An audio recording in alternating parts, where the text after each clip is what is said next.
Jonathan! Yes? My good friend John. How are you? I haven't spoken to you in quite some time. It's been a little while. Well, I mean, we've kept in touch. In touch, yeah. But we're here, of course, to get your opinions on video games. That's what the Loose Boys are all about. We're a couple of boys. We're loose. You know, live with it. And we're going to talk about some stuff. Because I know you like to talk about your video games. You like your video games, don't you, Jonathan? Yeah, I love video games. I've been thinking a lot about them. The direction of the industry means a lot to me because this medium means a lot to me. We've seen a lot of kind of scary changes to the video game world lately. Isn't it though? It's if you care, yeah. It can be a little intimidating. Oh, I care. I tell you what my problem is. I mean, this pertains to the industry, don't get me wrong. Yeah? Okay, this pertains. But do you know what I hate about you? And I'm sorry if that sounds harsh. It was meant to. But do you know? No, I don't know, and I'm sorry already. I'm pre-apologizing. That's okay. Whatever it is. The terrible thing you've done can be fixed. What I can't fucking stand about you, Jonathan, is that you don't have a surname. A surname? Yeah, you're just Jonathan. Oh, true. And, like, I think that you will be a star. But I hate that you don't have a surname. So I've decided I'm going to give you one to give this show star appeal.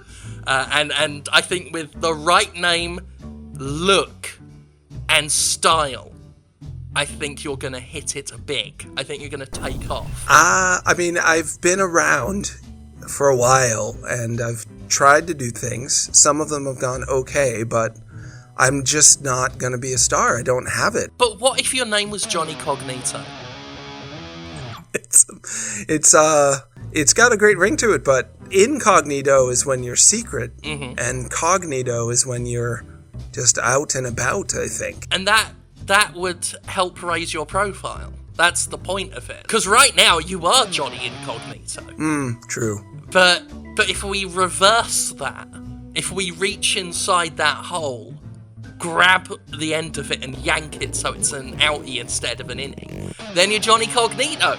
You wear a vest jacket. It's not gonna be enough. You reach into a hole and yank it inside out, then you've got your insides on your outsides. You're not healthy, and wearing a vest isn't gonna make me hot. I'm just not hot. It's a known thing.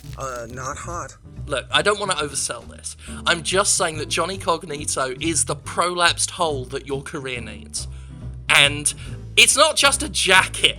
This isn't all just about the jacket, although it is a very fetching leather vest jacket with nothing on underneath it, of course. That'll be accompanied by jorts, jean shorts, and I think just some nice tennis shoes with socks that go up, let's say halfway up your calf. What do you reckon on that?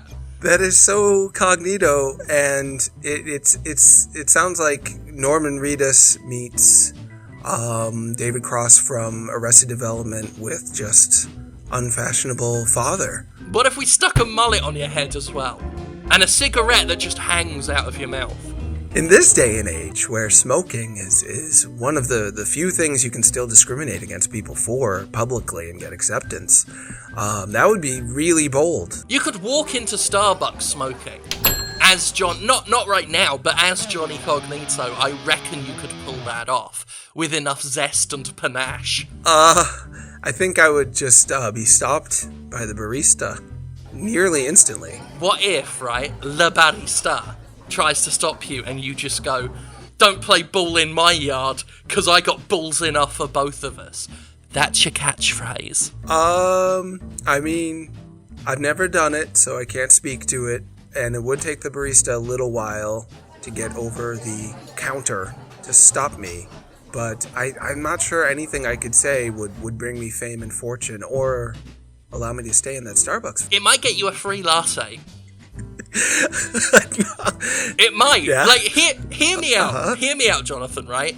I take you by the hand to, like, the first Starbucks we find in Boston, right? And push you through the door.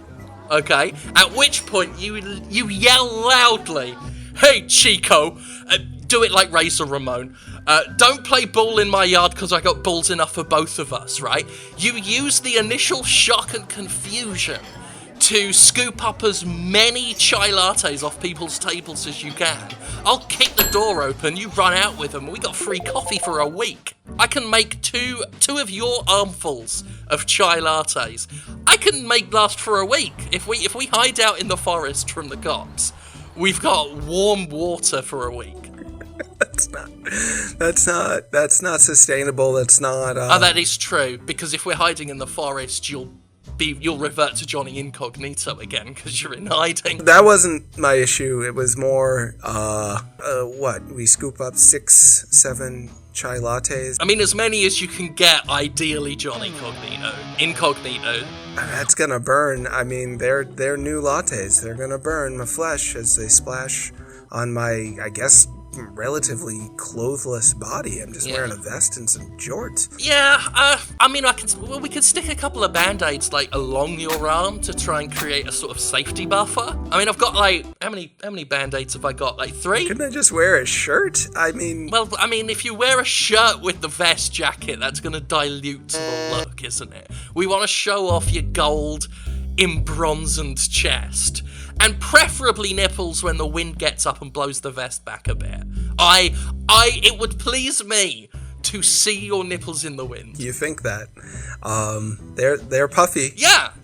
Well, it seems to me you live your life like a pair of nipples in the wind. After the owner of said nipples have stolen 6 chai lattes and are now running to Boston Woods. Those are, very imaginative lyrics. They could capture the imagination of a generation, but if I'm out in the woods with mostly empty lattes at this point, because they've been splashing around, I'm sure, burning my skin. Not if you do a good job of holding them. And I'm not even getting any money out of it. It's secondhand lattes that are only worth probably $30, $40, while we will do 2 years in prison for this because it's a mild assault and it's theft, and it's just kind of wanton mayhem. The judge looks at the character of the plaintiffs and says, "Are these bad people?" And the judge will say yes. The jury will stand up and say, "Are these bad people?"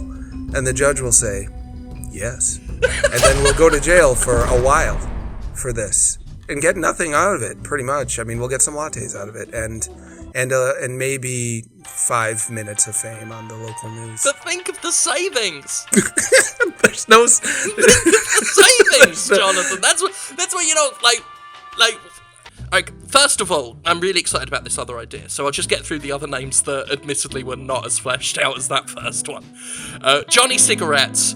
I had no idea what that meant. I'm just going through my little notebook, because I dream about you at night and then write down my findings in the morning. Johnny Come Lately. I didn't put any notes on that, but I think we can all assume what that means. Oh, yeah. We all know how I spelled come, basically. Yeah. Yeah. I've seen that. It doesn't always mean that, though. I've seen a Thai restaurant just called Come In Here with C-U-M. And no sex, just telling you what to do.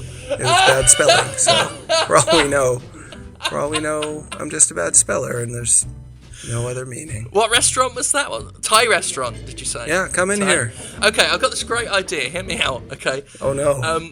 We change your name, okay, to Jonathan Mandrake, Master of Magic, Fear and Illusion. Okay. Did you get it? Yeah, from Defenders of the Earth, yeah. I knew you'd get it. I love that show. It's good. I mean, it's not. Half the people watching this won't, but you get it. That's brilliant. Oh, yeah. Yeah, of course you do. So you're Jonathan Mandrake, Master of Magic, Fear and Illusion. That's the full name. What's your name, Jonathan? Jonathan Mandrake, Master of Magic, Fear and Illusion? Do the voice. Jonathan Mandrake, Master of Magic, Fear and Illusion. Sorry. Yes, that's your name. I like that. So, we put a top hat on you and a black half cape. I can't remember what. Every time I go anywhere? Yeah. Jonathan Mandrake, Master of Magic, Fear and Delusions. Primary goal, of course, is to subvert expectations. So when you wear a top hat, a half cape, nothing else, burst into the Thai restaurant, come in here, and quite literally come in there, I think you will be heralded of at least a Master of Fear.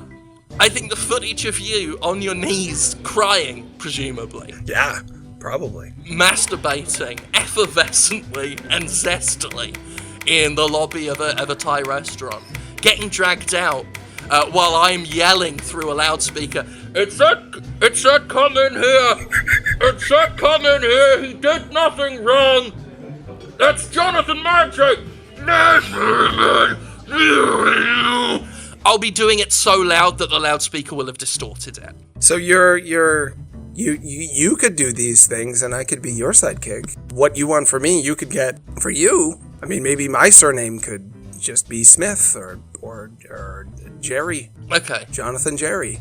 It's got a little ring to it. Okay, well, I'll meet you halfway. You just want a regular name, just something to sell yourself with, okay? So what if we called you JUMPLESTILTSKIN? That's not a regular. You were saying it was going to be regular, and then you said John Paul Stiltskin. JUMPLESTILTSKIN. Jumple. Yeah, I'm not exactly sure what that'll entail. I just wrote it down. But I'd like to imagine a little orange beard and little green, boy shorts and a little green suit. And you can just run around going, hee hee hee hee hee hee. It's a weak idea, Jonathan. It's a very weak idea. It's the first one that hasn't gotten me in any jail time or been told by a judge that I'm a bad person. That's. Yeah, you're right. You won't get famous. You won't get famous off that one. We'll scrap that one. Oh. Yeah. So. And this is going to help me talk about video games in a way that gets people excited? Is that what this is? Talk about what?